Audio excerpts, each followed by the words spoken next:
दोस्त मोदी के लिए नेतन्याहू के ऐलान से कांप उठा मालदीव, मचा हड़कंप। मालदीव देखता रह गया, इजराइल ने चली ऐसी चाल, मोइजू का हाल बेहाल। इजराइल से बैठे बैठे नेतन्याहू ने तान दी तोप तो देखकर मालदीव के उड़े होश। अचानक माफी मांगने विदेश मंत्रालय पहुंचा मालदीव का अधिकारी।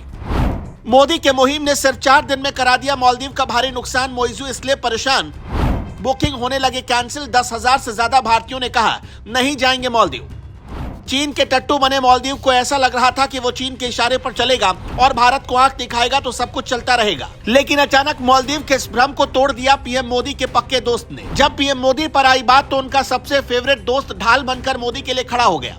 एक झटके में मालदीव को पंगा महंगा पड़ गया और जब भारत का सबसे बड़ा दोस्त मोदी के साथ आ गया तो फिर मालदीव को भारत के पैरों में झुकना ही पड़ा। सिर्फ 4 दिन में कैसे मालदीव को बहुत भारी नुकसान झेलने को मजबूर होना पड़ा, ये जानने से पहले मोदी के सबसे बेस्ट फ्रेंड ने कैसे मालदीव को चिता दिया, जरा वो देखते हैं। इजराइल के प्रधानमंत्री बेंजामिन नेतन्याहू ने लक्षद्वीप के लिए रातों रात बड़ा ऐलान कर दिया। पहले भारत में इजराइल के राजदूत ने लक्षद्वीप की तस्वीरें शेयर करके दुनिया से लक्षद्वीप आने का आग्रह किया। फिर इजराइल ने ऐलान किया कि वो लक्षद्वीप में डीसैलिनेशन का काम करेगा और लक्षद्वीप को दुनिया के पर्यटन के नक्शे पर उभारने में मदद करेगा। इजराइल लक्षद्वीप को टूरिस्ट हब बनाने में भारत की मदद करने को तैयार है। यानी तस्वीर साफ हो गई कि इजराइल भारत के बहुत बड़े मिशन का सारथी बनने को तैयार हो गया है। आप में से ज्यादातर लोगों को नहीं पता, पर इस वक्त भारत और इजराइल मिलकर भारत में कृषि प्रधान इलाकों में खेत और किसानी पर इतना अद्भुत काम कर रहे हैं जो नई हरित क्रांति लाने की तरफ बढ़ रहा है, जहां बिना पानी के भी पौधे उगाए जा रहे हैं और सब्जियों की खेती की जा रही। ऐसे ही अब इजराइल लक्षद्वीप में करेगा। लेकिन दूसरी तरफ पिछले 4 से 5 दिनों के भीतर पीएम मोदी की सिर्फ 6 तस्वीरों ने चीन की गोद में बैठे मालदीव को भारी नुकसान में धकेल दिया। खबर है कि सिर्फ 4 से 5 दिनों के भीतर मालदीव को करीब 150 करोड़ से ज्यादा का नुकसान हो चुका है। एक रिपोर्ट बता रही कि मालदीव जाने की तैयारी कर चुके करीब 10,000 फैमिलीज ने अपनी बुकिंग कैंसिल कर दी। ईज माई ट्रिप ने अपनी वेबसाइट पर सारी मालदीव की बुकिंग को कैंसिल करना शुरू कर दिया है।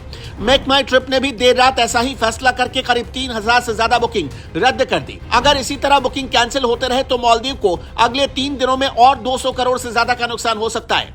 मालदीव के 3 मंत्रियों ने पीएम मोदी के खिलाफ जो टिप्पणी की उसके लिए मालदीव के राष्ट्रपति मोहम्मद मोइसी को माफी मांगनी पड़ी। इधर विदेश मंत्रालय के बाहर मालदीव के अधिकारी चक्कर काटते दिखे। चेहरा उतरा हुआ था और आंखों में डर था, क्योंकि भारत के गुस्से ने मालदीव को कहीं का नहीं छोड़ा था। उधर भारत से विवाद के बाद मालदीव में राष्ट्रपति मोइसू के खिलाफ उनके ही देश में अविश्वास प्रस्ताव लाने की मांग तेज हो गई। अब एक सवाल उठता है कि इजराइल ने भारत की खुलकर मदद करनी शुरू क्यों की। दरअसल मालदीव के मंत्रियों ने भारत के साथ इजराइल पर भी कमेंट्स किए थे।